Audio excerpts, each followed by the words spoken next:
பஞ்சாயத்தில் வந்து முடிக்கும்போது சிவகார்த்திகேயனுக்கு எதிர்ப்பான ஒரு தீர்ப்பு அப்படின்னு நம்ம சொல்லலாம். அதாவது வந்து நீங்கள் இந்த படத்தில் நடிச்சு தான் ஆகணும், நீங்கள் இந்த படத்தை முடிச்சு கொடுத்து தான் ஆகணும் அப்படின்னு சொன்னாங்க.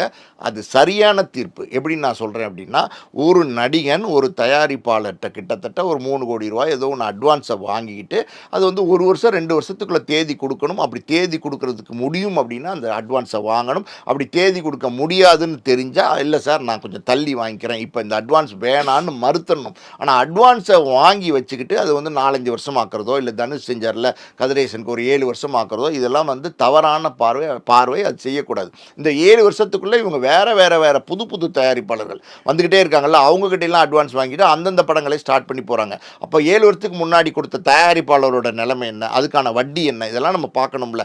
ஒரு தயாரிப்பாளரோட நிலைமையிலேருந்து பார்த்தா, அதாவது வந்து ஞானவேல் ராஜா கேட்டு தேதி வாங்கினது சரி. தமிழ் தயாரிப்பாளர் சங்கத்தில் வந்து நீங்கள் தேதி கொடுத்துருங்க, நடிச்சு கொடுங்கன்னு சொல்லும்போது ஆட்டோமேட்டிக்காகவே சிவகார்த்திகேயன் மனசில் என்ன தோணுது, ஒரு சின்ன ஒரு வெறுப்பு உணர்ச்சி தோணுது, ஒரு எப்படி சொல்லுது, பகை உணர்ச்சி தோணுது. அதாவது வந்து நம்மளை வந்து கட்டாயப்படுத்தி பழைய சம்பளத்துக்கே தேதி வாங்கி நடிக்க வைக்கிறாங்க அப்படின்னும் போது அவருக்கு ஒரு வெறுப்பு, பகை இந்த பக்கம். அவருக்கு ஞானவேல் ராஜா பொறுத்த வரைக்கும் நம்ம வந்து அவர் கட்டாயப்படுத்தி சிவகார்த்திகேயனை உள்ள நடிக்க கூப்பிட்டு வரார்.